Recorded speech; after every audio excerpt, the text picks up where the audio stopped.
Hey everyone, welcome. So, you've got this amazing business idea, right? You're ready to go.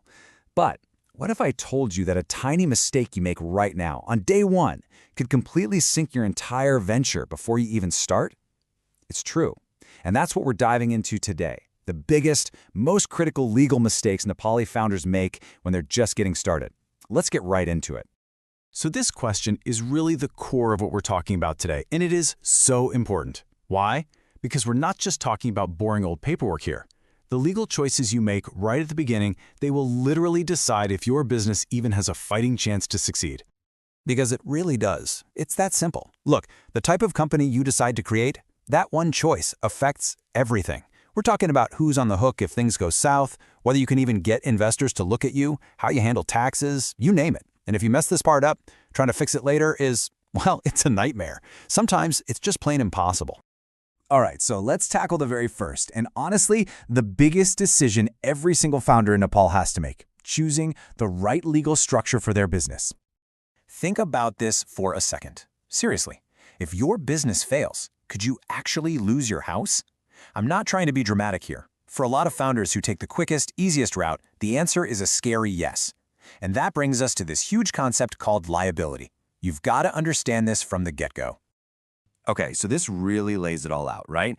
On one side, you've got a sole proprietorship. And hey, it's tempting. It's super fast. It's cheap to set up. But here's the catch, and it's a big one.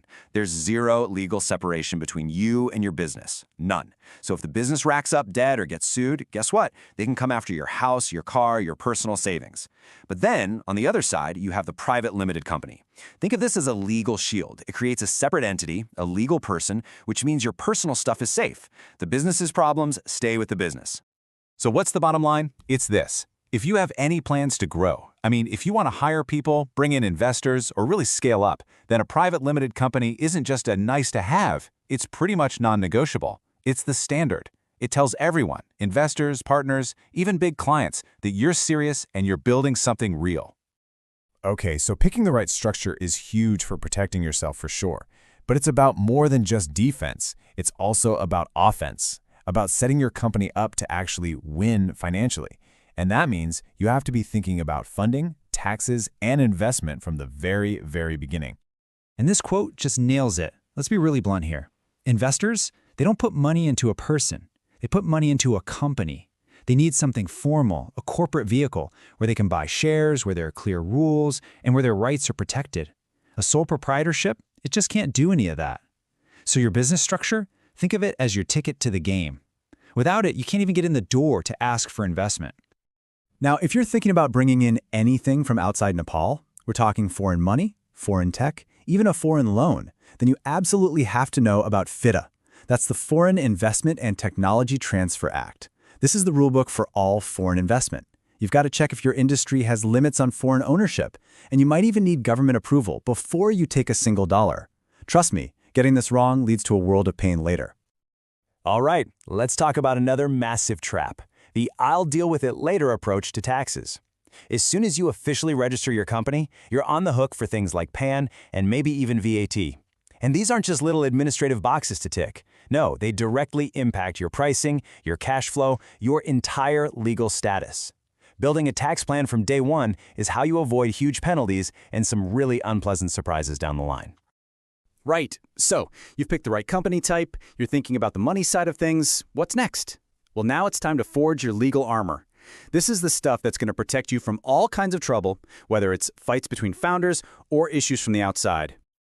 You know the feeling, right? The handshake deal. Everyone's excited, you're all friends, you trust each other completely. It feels great. But here's the hard truth. This is one of the top reasons startups fail. Because when you disagree, and believe me, you will disagree, that handshake deal gives you nothing. No rules, no clarity on who owns what, just a mess, and usually a broken company. So how do you avoid that trap? You build that armor with solid legal documents, your MOA and AOA. Think of those as your company's constitution. Then you need a really detailed founders agreement that lays out all the rules of engagement. You need things like vesting, which basically means co-founders have to stick around to earn their full share of the company. And, super important, you need IP assignment clauses. This makes it crystal clear that any idea, any code, any design, it all belongs to the company, not the person who made it. Okay, now here's a mistake that seems so small but can be absolutely devastating. Choosing your name is a two-step process. Step 1 is checking with the OCR, the Office of the Company Registrar, to see if the company name itself is available. Easy enough, but step 2, which so many people forget, is doing a trademark search.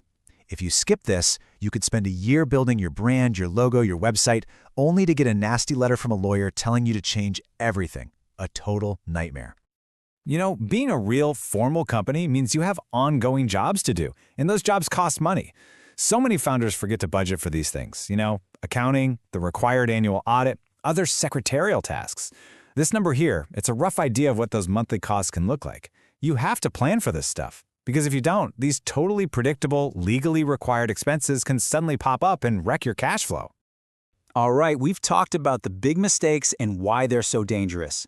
So for this last part, let's pull it all together. Let's create a simple, clear action plan you can use to build a business that's meant to last. Look, if there is just one thing you remember from all this, please let it be this quote. The most dangerous idea in the startup world is, we'll just fix it later. It's a total trap. Going back to fix these foundational mistakes is incredibly expensive, legally messy, and it doesn't wipe away the mistakes you already made. The way you set up your company isn't a trial run. It is the foundation for everything that comes next. So here it is, your pre-launch checklist. This is your game plan. Step 1. What's your long-term goal? Are you trying to get funding, build a lifestyle business? That answer shapes everything.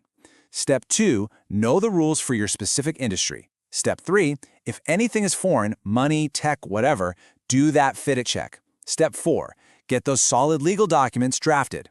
Step 5, do both the OCR and the trademark search for your name. And finally, Step 6, actually budget for your ongoing compliance costs. Don't let them be a surprise. And this is kind of what it looks like in the real world. For the first couple of weeks, you're in the pre-formation phase. That's when you're planning, doing your research, and getting documents drafted with your lawyer. Then you move into the actual formation, filing with the government, getting your PAN, opening a bank account. And from then on, it's an ongoing thing. You've got your monthly accounting and compliance. Thinking about it in these phases and planning for the costs at each stage, that's what separates the pros from the amateurs. So I'll just leave you with this one last question to think about. What are you really building here? Is it just an experiment, something built on shaky ground that could fall apart the minute things get tough? Or are you building a real foundation, something solid, something durable, something you can actually build a great company on top of? Ultimately, that choice is up to you.